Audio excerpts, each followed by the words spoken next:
when life doesn't make sense, on suffering, meaning, and the unfairness of it all.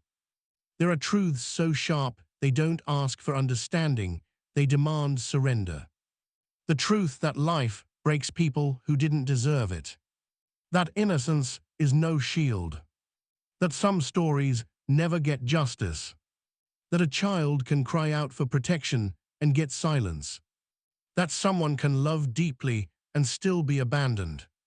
That your best may not be enough. And in the face of these truths, we reach for a question we are too afraid to ask aloud. Does any of this mean anything? Or is it all just chaos? It's a sacred question, not a cynical one. It's the question of the soul, not the intellect. Because at the center of our pain is not just pain, it is disorientation. It is our wiring for meaning clashing against the fact that sometimes there is none. Part 1. The need for meaning in a disordered world. We are meaning makers by design. It's in our neurology. The brain does not tolerate uncertainty well, especially when pain is involved. We crave patterns, causality, cosmic justice. We want to believe that there's an order behind the events, that everything, no matter how brutal, is somehow working for us, that we called it in, or that it's our karma, or that it's for our soul's evolution. Sometimes, maybe that's true. But sometimes, it is. Sometimes a child is abused, not because of karma, but because of someone else's brokenness.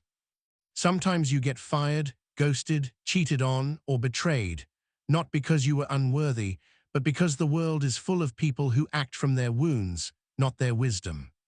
Sometimes the drunk driver survives, and the child doesn't. There is no tidy spiritual ribbon to wrap around this. And yet, we keep trying. Because to admit that life might not always be just feels unbearable. If pain has no purpose, if suffering is random, then what's the point? This is the spiritual and psychological heartache at the center of real growth. And it's where many seekers get lost. Part 2, the dangerous simplicity of everything happens for a reason. We've all heard it, many of us have said it. Everything happens for a reason. It's all a lesson. You must have needed that experience. The universe never gives you more than you can handle. These phrases are offered like spiritual morphine, not to heal, but to numb. But what happens when the person in front of you didn't need to be abused? When there's no lesson that can justify the loss? When the grief is not transformational, just devastating? If we insist that everything is divinely planned, we run into a terrifying conclusion. That cruelty, injustice, and trauma are part of the divine plan. And that's not just wrong. It's dangerous. It encourages people to spiritually bypass their pain, to gaslight themselves into believing they should be grateful for what broke them. It encourages survivors to look for fault in themselves instead of in the systems and people that failed them. It replaces compassion with cold abstraction. There is another way, a more honest way, a way that doesn't require explanation but holds space for transformation. Part 3, pain without blame, meaning without certainty. Here's a radical truth. Not everything that happens to you is your fault. Not everything has a tidy lesson. Not all suffering is earned, deserved, or spiritually clean. Sometimes life just hurts. But here, where the paradox enters, even if life is unjust, the soul can still alchemize. That doesn't mean the pain was good. It doesn't mean you needed the trauma. It means your soul is unimaginably powerful. Powerful enough to make meaning even where there was none.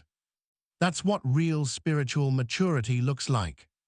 Not assigning cosmic intent to every blow, but finding your own sacred response after the blow has landed. The meaning doesn't come from the pain. It comes from what you do with it. Part 4, what the soul understands that the mind resists. Your mind wants to label, justify, defend, protect. It will say, maybe I attracted this. Maybe it's my karma. Maybe this pain is punishment for something I don't remember. But the soul doesn't speak in blame. The soul whispers in paradox. This should not have happened, but now that it has, I will use it. The soul understands that meaning isn't always found, it's forged. That grief can become empathy. That betrayal can become boundary. That heartbreak can become devotion. Not as an excuse, not as a reason, but as a choice. A courageous, unexplainable, unreasonable choice to become more from what tried to reduce you. Part 5. What if there is no one watching? What if there's no grand script? What if the universe is not micromanaging your life? What if free will exists, not just for you, but for the people who hurt you? What if instead of a cosmic surveillance system, we're living in a living, interconnected, conscious ecosystem, one that reflects back who we're becoming, not who we were sentenced to be? In this model, you are not a pawn in someone else's plan. You are not being tested. You are not here to deserve your way into peace. You are a participant in something vast and wild and intelligent and also messy. And your power is not in decoding the system. It's in how you respond to what can't be decoded. Part 6, where the real meaning comes from. Let's be clear, trauma does not automatically make people wise. Some become crueler, more shut down, some never recover. Growth is not guaranteed. What changes that? Meaning, but not imposed meaning. Integrated meaning. You decide to be gentler with others because you know what pain feels like. To be slower to judge because you've lived through misunderstandings. To protect others the way no one protected you. To write, to paint, to cry, to speak. To help. To see. In that sense, maybe you become the meaning. Maybe you are not here to understand why it happened, but to interrupt the pattern so it doesn't happen again. Maybe that's the divine intervention. Not what happened to you, but what flows through you now because it did. Part 7, final words for the one still searching. This isn't a teaching. It's an honoring of your ache, of your questions, of your rage, your numbness, your confusion, your grace. You don't have to find the lesson in every scar, but you might find yourself. You don't have to believe it was meant to be, but you can believe in who you are becoming because of it. If it still doesn't make sense, that's okay. You're not here to worship logic.